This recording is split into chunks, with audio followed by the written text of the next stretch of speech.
it's Reagan and welcome back to another video. Today I am putting myself on blast a bit because we are going to be chatting through all of the popular fantasy books I have not read. But before we dive into that list, first a word from this video sponsor, which is Karma. I'm so excited to be partnering up with Karma again, previously known as Shop Tagger. They changed their name to represent all the good karma they bring you when you're doing your shopping. But if you're not familiar, Karma uses their clever technology to ensure that you never miss a price drop or coupon code when you're shopping online. As an avid online shopper myself, I have been using Karma for many months and it has helped me save so much money. I use it to track not only clothing items but book items as well. Specifically, I just picked up The Witch's Heart a few weeks ago and I was able to score this at 22% off, which for a new release hardcover I think is quite a good steal. I'll have a link down below for you guys to be able to download the Karma Chrome extension, but it's super easy. All you have to do is download it from the Chrome store onto your Chrome browser, and then from there you're able to track and save a bunch of different items across all of your favorite online stores to ensure that you never miss when they inevitably go on sale. And when they do, you will receive a push notification or an email directly from Karma. Another one of my favorite features of the Karma extension is that I'm actually able to organize and filter all of the items I'm actually saving. I love to make lists seasonally for both clothes and home items, but I also have a miscellaneous section for all of my books. As you can see, I'm currently tracking all of Robin Hobb's back catalog because I'm slowly filling up my bookshelf with all of these particular editions and I want to make sure I grab them at the best price. I love this feature to make wish lists, and in general I would say I'm just shopping a lot smarter and cutting down on impulse buying. On top of being able to track when items go on sale, Karma also uses their clever technology to source coupon codes from across the web. It's super easy. Essentially at checkout they basically automatically scan the web for coupon codes and automatically apply to again save you that extra dollar. Note that the coupon feature is only available on the Chrome extension, so be sure to download to not miss out. On top of that, they also have a cashback feature integrated with PayPal, allowing you to save even more money while you're shopping online. There's just so many different ways with this particular extension to track and save with all of your online shopping. It's truly a must download. Again, I'll have a link down below for you guys to be able to download this extension. It's truly a lifesaver. Big shout out to Karma for working with me for another video, as I am a big fan. But without further ado, let's dive back into the video. So as I said, I am going to be chatting through a bunch of different popular fantasy books I have not read yet. I will say there's probably going to be a few shocking additions to this list, so please try not to judge me too much. I already know I need to read them, and I will say I have both short-term and long-term plans to get to all of these books. All of these books I am interested in reading, just for one reason or another I haven't picked up yet. So without further ado, let's go ahead and start with the first series, which is probably the most shocking, and that is The Lord of the Rings. I have not read The Lord of the Rings. I know. Take a minute, sit with that. Judge me, it's fine. I don't know why I haven't read this. I'm very surprised, just as surprised as you are probably. I will say, and if it helps a little bit, I have read The Hobbit. So, you know, I've started the journey. I'm obviously a huge fan of the series from a cultural perspective. I have seen the movies, if that counts for anything, probably 100 times throughout my entire life growing up. So, I mean, in terms of the actual story, it's very near and dear to my heart, and obviously I have a lot of appreciation and understanding of what this series has done to the fantasy genre throughout its entire existence. Obviously, it's kind of a very foundational trilogy that a lot of people still swear by and love very much. I can't really point to why exactly I haven't picked this book up. I think growing up, I was always worried I would be a little bored while reading it. As an adult, I think I've just kind of put it off to read newer, flashier releases, but this is definitely one I hope to get to one day. I don't even believe it's that long, as it was just one book kind of broken up into 3 books from like a marketing perspective, but I'm curious. I'm also kind of curious to read and maybe watch the movies to kind of do a compare and contrast to see how similar, if there's any major differences between the narrative tale and obviously the cinematic interpretation. But yeah, this is probably the one I'm most embarrassed about, especially because I am such a fantasy focused channel. I haven't read The Lord of the Rings. It feels almost a little sacrilegious, but yeah, I thought I would just start here, set the bar nice and low before we dive into the rest of the titles on this particular book list. Next are just a couple of very long fantasy series I just haven't started. The first is Malazan, Book of the Fallen. I recently featured this series on the most intimidating books on my TBR, and honestly I would say this fantasy series is the one that probably intimidates me most. It It's that way for a variety of reasons. Yes, it's long in both the number of books and the page length, but it's more about how people describe the series to you. People really go out of their way to describe how confusing it is, how it's kind of not for everyone, how it's kind of disorienting and there's not a lot of character building. On the flip side, people also really laud the plot development as well as the world building.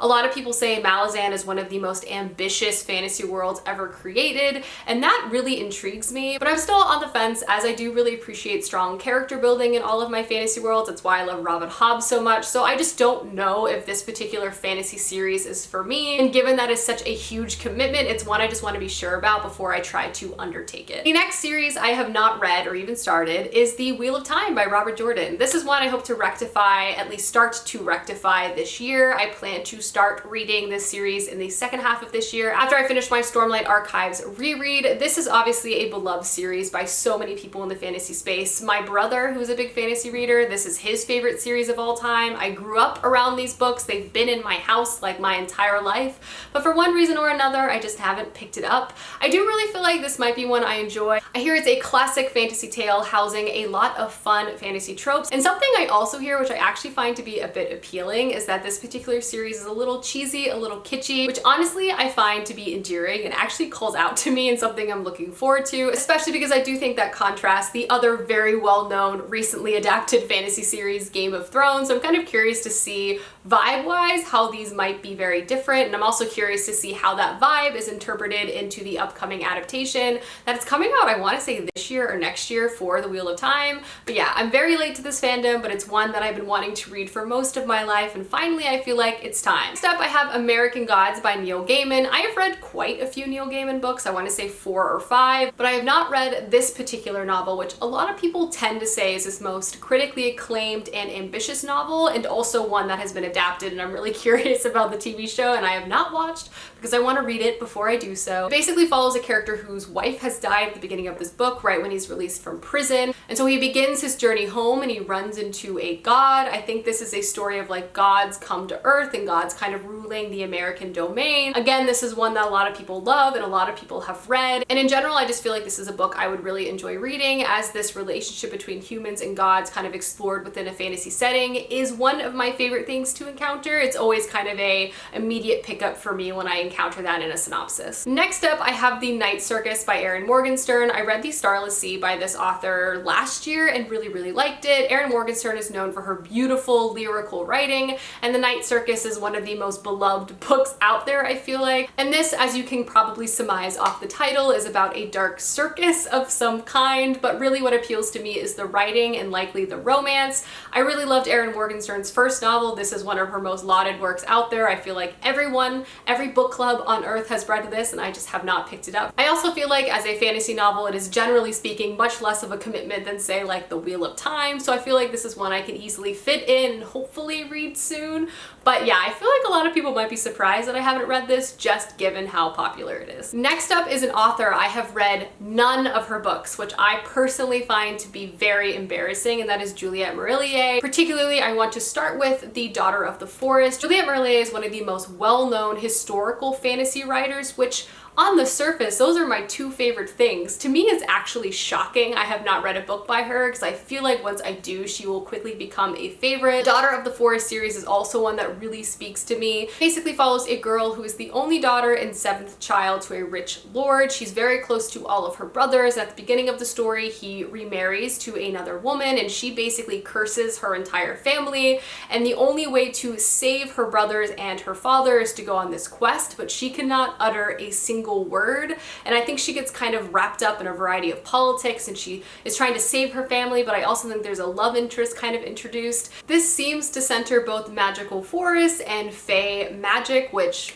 again, say no more. I love both of those things. This author also has a huge backlist of books for me to check out, but I do feel like I want to start with the Daughter of the Forest series. But yeah, I've not read a single book by Juliette Marillier, which again just feels criminal. Next up, I have 2 children's fantasy series I just never read when I was a kid. The first one is Aragorn by Christopher Paolini. I have his sci-fi book on my TBR for this month, but I have never read a book by this author. I never read the Aragorn Quartet. Personally, feel like it stems from my general lack of interest in dragons. I've just never really been that particularly interested in dragon fantasy. at any point in my life, and that includes now for the most part. I do feel like this is a series I want to eventually pick up, given that it is kind of a classic at this point, and I personally do love middle grade fantasy, but there's a lot of dragon fantasy I just have not read and probably will not read.